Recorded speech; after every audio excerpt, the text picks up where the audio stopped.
How's it going, everybody? It's Pride here, and what the hell? Out of nowhere, we suddenly get a trailer for the second Dark Souls 3 DLC. Now I'm going to talk about it a little bit here. Obviously, there is going to be spoilers from the trailer. But before we get into it, in case you haven't seen it, I'm going to go ahead and play the trailer on its own. And then we'll come back after it's over to talk a little bit about it. The close of the Age of Fire.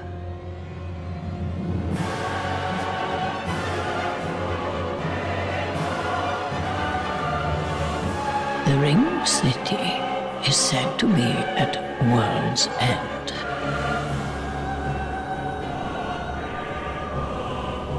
Past this heap of rubbish, as far as one can go.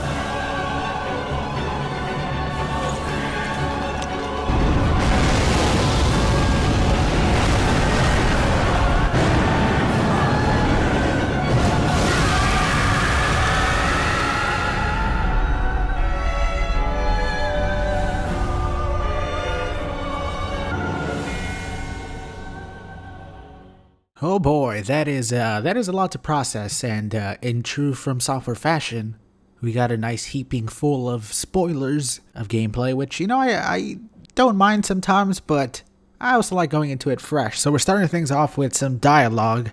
We get the same lady from the opening cinematic of the actual game itself, telling us about the Ringed City, which is the name of the DLC. The close of the Age of Fire. The Ringed City is said to be at world's end. As she's speaking, we see the dark sign kind of starting to form. It starts off very separated, not linked basically at all. But then towards the end, it gets very close to being linked. It doesn't go all the way. And this symbolizes, along with what she said, that we're basically here to end the Age of Fire and end the cycle of the Age of Fire. We get a glimpse of the city, which might be the entrance to the DLC. Possibly in the kiln of the first flame. It has not been confirmed if it is or not. We also see one of the pilgrims. I'm not entirely sure if that is Yol or not. I think possibly that it is not.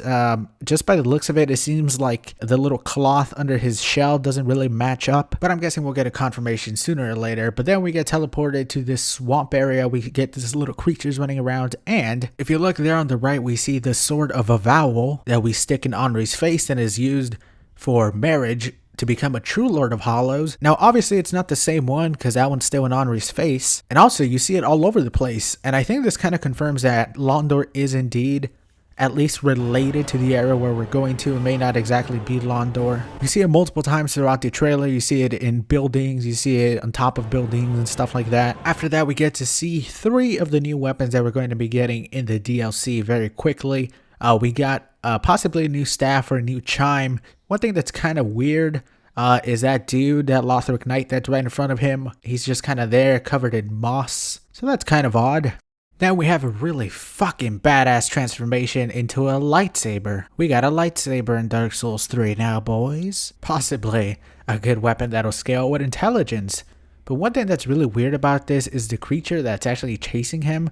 It reminds me a lot of those Irithel Knights, but it also has a hole in its face, kind of like Yorm and the giant from Dark Souls 2. It's very grudge-like, and I don't like it. But then we also get a look at a bow. This is not in any of the new areas. This is from Ashes of Ariandel, but I think it looks awesome, although a bow...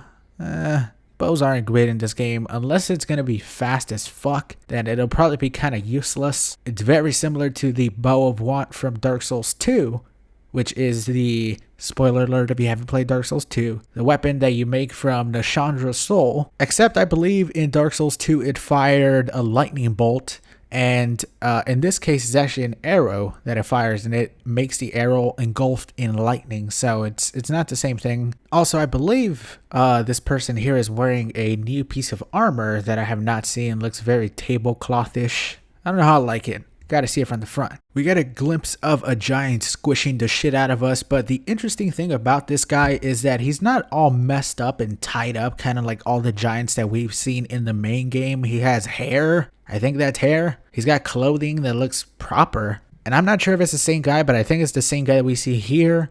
It may possibly be the same dude, or at least one of these same giants, so there's a chance that we'll see multiple of them as we go through the area. We also see this butterfly creature maybe pollinating this tree. I'm not really sure about this thing.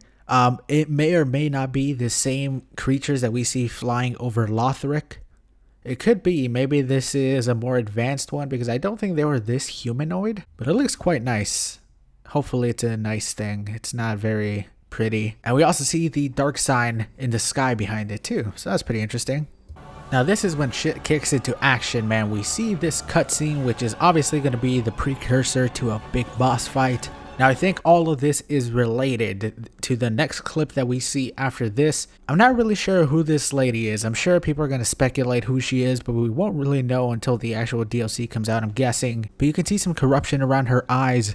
She may even possibly be dead. She's wearing a crown, and to be honest, knowing from software, she's probably also barefoot down there. Now, the crown does bear some resemblance to the Firekeeper's crown. I really doubt that it's the same thing.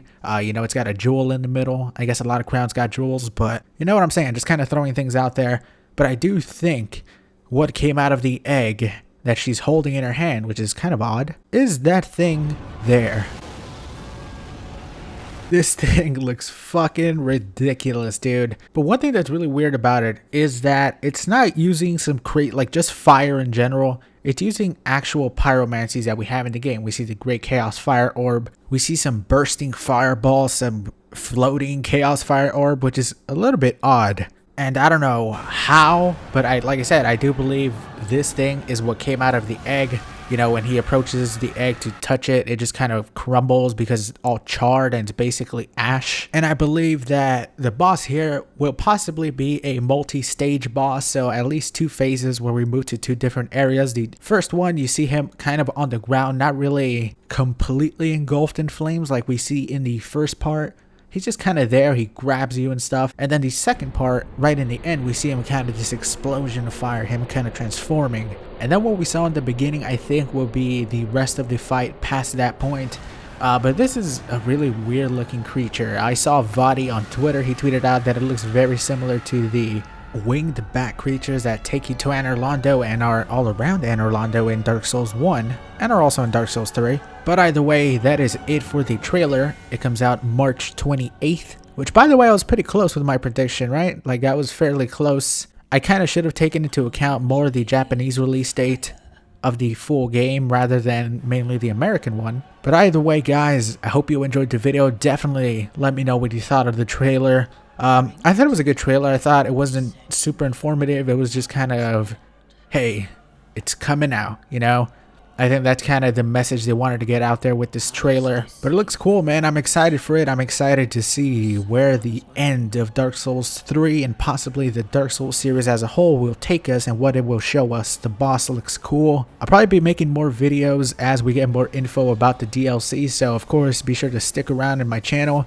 I believe some screenshots were also released. I'm going to look those over and see if there's anything interesting in them. And if there is, then I'll probably make another video here soon about those. Thank you for watching my little analysis on the trailer. Sorry that it wasn't super in-depth. You know, this was after only watching it like 4 or 5 times. I'm definitely going to be watching it more to see if I catch anything. And I'm guessing possibly even another trailer here before the release. Although knowing from software it might be full of spoilers, so I might skip that one.